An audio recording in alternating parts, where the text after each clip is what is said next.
நாம் தமிழர் கட்சியில மிக முக்கியமான ஒரு மெம்பரா இருந்தவங்க தான் காளியம்மாள். காளியம்மாள் அவங்க அரசியலுக்கு வந்ததே பார்த்தீங்க அப்படின்னா, அவங்க பொது தளத்தில நாட்டுக்கு நல்லது செய்யணும்னு வந்தவங்க. அரசியல்ல வரும்போது நாம் தமிழர் கட்சி வந்து அப்ரோச் பண்ணி சீமான் அவர்கள் பேசி அவர கூட்டு வந்ததா தான் சொல்றாங்க. நெறைய பேர் வந்திருப்பாங்க. ஆனா, காளியம்மாள் அவங்க மட்டும் தான் பார்த்தீங்கன்னா, இந்த மீனவ சமூக பேக்ரவுண்ட்லேருந்து ஒரு ப்ராப்பரா ஒரு லீடர், லேடி லீடர் வந்து எந்த அரசியல் சாயமும் இல்லாமல் நல்லது செய்யணும். அவங்க பேச்சு எதை எடுத்தீங்கன்னா பார்த்தீங்கன்னா ரொம்ப க்ளீன் ஒரு பொலிட்டீஷியன், ஒரு பொது தளத்தில் மக்களுக்கு நல்லது செய்யணும் அப்படின்னு வந்த மிக மிக மிக மிக கம்மியான ஒருத்தங்களை காளியம்மாள் சொல்லலாம். இன்றைக்கி இருக்கிற எவ்வளோ பேரை நீங்கள் அலசி பார்த்தாலும் காளியம்மாள் அவங்க வந்து தனியாக இருப்பாங்க. அப்படிப்பட்ட காளியம்மாள் ரீசெண்டாக பார்த்தீங்க அப்படின்னா நாம் தமிழர் கட்சியிலிருந்து விலகி கொஞ்ச நாள் கேப்பில் இருந்தாங்க.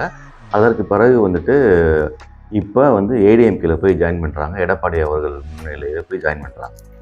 ஸோ இது வந்து ஒரு முக்கியமான ஒரு தருணம். ஏன்னா நாம் தமிழர் கட்சி வந்து நிறைய பேர் இழந்திருக்குது.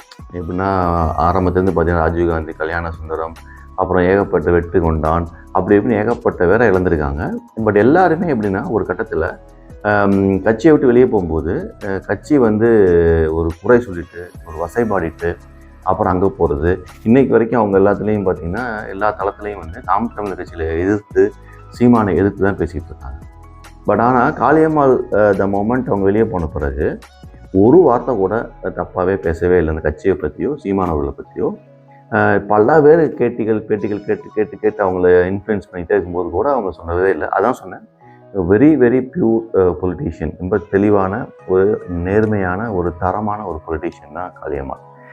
தான் வெளியே வந்துட்டேன் அப்படிங்கிறதுக்காக அந்த கட்சியை வந்து அசிங்கமாக பேசுவது, குறை சொல்வதுலாம் இல்லவே இல்லை. இன்றைக்கி அந்த ஏடிஎம்கே கட்சி ஜாயின் பண்ண பிறகு கொடுத்த பேட்டியில் கூட பார்த்திங்கன்னா சீமான் அவர்களை அவ்வளோ உயர்த்தி பேசுகிறாங்க. தங்கச்சி அப்படிங்கிற ஒரு ஒற்றை வார்த்தைக்கு மேலே அவர் எதுவுமே சொன்னதில்லை, எனக்கு கோச்சிட்டதே கிடையாது அப்படின்னு சொல்லி மிக அழகாக சொல்லியிருந்தாங்க. அவர் என்கிட்ட தனிப்பட்ட ரீதியாக கூட என்கிட்ட கோவப்பட்டதே கிடையாது. சில பேரையாவது கோவம் வந்தால் கொஞ்சம் ரொம்ப ஏன்டா அப்படி பண்ணுற போகிற வர்றேன்னு கோவப்பட்டு திட்டுவார், பேசுவார், போவார். நான் இதை ரொம்ப இந்த அரசியலை நான் பார்க்கும்போது பார்த்தீங்கன்னா இது ஒரே ஒரு இன்சிடென்ட் தான் நான் வந்து ரொம்ப அழகாக நான் பார்த்தேன். அதே மாதிரி சீமான் அவர்கிட்ட கேட்குறாங்க, இந்த மாதிரி அவங்க ஏடிஎம்கில் ஜாயின் பண்ணிட்டாங்களே அப்படின்னு சொல்லிட்டு, அதற்கு அவர் சொன்ன வார்த்தை வந்து தங்கச்சி எங்கே இருந்தாலும் நல்லா இருக்கட்டும் அப்படின்னாரு. ஸோ இந்த 2 ஸ்டேட்மெண்ட் இருக்குது பார்த்தீங்களா, இது நடந்ததே கிடையாது. யார் கட்சியை விட்டு வெளியே போனவன் சீமானை பற்றி அசிங்கமாக பேசுவான். திருப்பி வந்து சீமான்ட்ட கேட்டால் சீமா அவங்கள பற்றி ஒரு அசிங்கமாக தான் சொல்லுவார், குறை சொல்லுவார். ஆனால் இந்த விஷயத்தில் 2மே நடக்கலை. ஸோ எனக்கு என்ன தோணுச்சு திடீர்னு அப்படின்னா, இப்படி அழகான ஒரு 2 பேர் வந்துட்டு தமிழுக்காக, தமிழ் மக்களுக்காக பொது தளத்தில் பேசிக்கிட்டு இருக்கவங்க ஒன்றும் சேர முடியாமல் போயிடுச்சு. ஏதோ ஒரு காரணத்தினால ஏன் வந்து கொஞ்சம் சீமான் விட்டு கொடுத்துருக்கலாமா, இல்லை மாரியம்மாள் விட்டு கொடுத்துருக்கலாமா அப்படிங்கிற மாதிரி ஒரு தாட் வந்தது.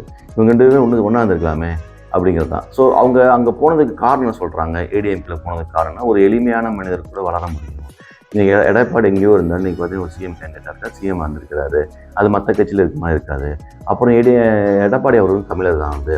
ஸோ தமிழ் தேசியத்தை வந்து உள்ளே நான் பேச முடியும் அப்படின்னு சொல்கிறாங்க. ஸோ அவங்க சொல்கிற காரணங்கள்லாம் கரெக்டு தான். எப்படின்னா உள்ளே போகிறதுக்கு, ஏறி போகிறதுக்கு டிஎம்கேக்கு போனீங்கன்னா அங்கே ஃபுல்லாக வந்து டிஎம்கே அந்த கலைஞர் கருணாநிதி அவருடைய ஃபேமிலி டாமினேஷனாக இருக்கும். இங்கே இந்த மாதிரி கிடையாது, திறமையானவர்கள் மேலே வரலாங்கிறாங்க. ஸோ தெரில, கல்யாண சுந்தரம்லாம் உள்ளே தான் இருக்கிறாரு, என்ன மேலே வந்தான்னு தெரியல, பார்ப்போம். ப்ளஸ் இன்னொன்று என்ன சொல்கிறாங்க அப்படின்னா, அதிமுகவில் பார்த்திங்கன்னா பெண் லீடர்ஸ், தலைவர்கள் யாரும் பெருசாக இல்லை. நீங்கள் எடுத்து பார்த்தீங்கன்னா தெரியும், 1-2 பேர் தான் இருப்பாங்க. அவங்க பெரிய பேர் சொல்லிக்கிற மாதிரிலாம் கிடையாது. ஸோ காளியம்மாள் உள்ளே வளர்கிறதுக்கு நிறைய வாய்ப்புகள் இருக்குது. பெண் லீடராக வந்து உள்ளே வளர்கிறதுக்கு மிகப்பெரிய வாய்ப்புகள் இருக்குது, கரெக்டான முறையில் எடுத்துகிட்டு போனாங்கன்னா. ஆனால் இந்த கூட்டத்தில் இந்த ஊழல் இதெல்லாம் செஞ்சு கமிஷன்லாம் பண்ணி ஒரு மாதிரி இருக்குது அந்த ஏடிஎம்கே கட்சி பார்த்திங்கன்னா. அதற்கு நடுவில் போய் இவங்க என்ன செய்ய போகிறாங்கன்னு தெரியல.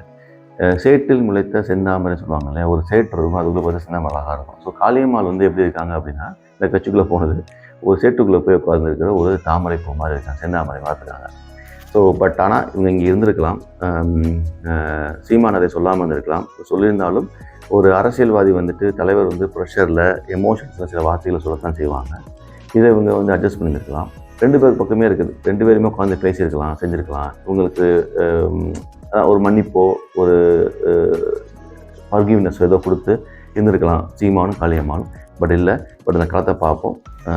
எப்படி வந்து காளியம்மாள் வந்து இபிஎஸ் எடப்பாடி அவரோட சேர்ந்து தமிழர் எடப்பாடியோட சேர்ந்து என்ன செய்கிறாங்கன்னு பார்க்கலாம்.